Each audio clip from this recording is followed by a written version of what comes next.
بدلے میں کسی کو بددعا نہیں کرتے، لیکن ایک بات ہے، ہم تو برداشت کرتے ہیں، دوست نہیں برداشت کرتا۔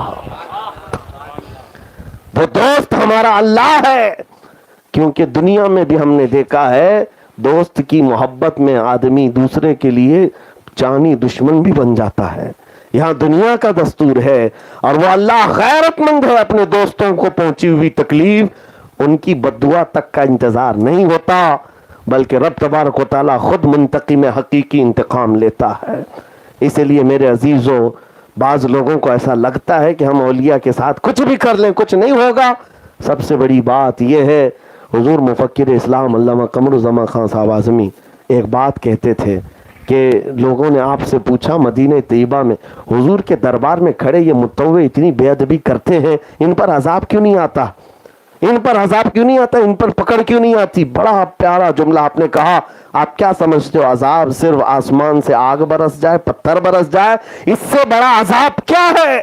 چراغ کے نیچے رکھ کر کے اللہ نے ان کا ایمان سلب کر لیا، ایمان ختم ہو گیا، اس سے بڑا عذاب کیا ہے؟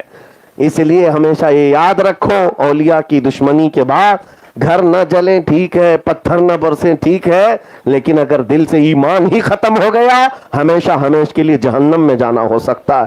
اللہ کریم ان تمام بلاؤں سے ہماری حفاظت فرمائے۔ پھر میں اپنے اسی جملے پر اپنی گفتگو ختم کرتا ہوں، غوث کا دامن، خواجہ کا دامن، وآخر دعوانا ان الحمدللہ رب العالمین۔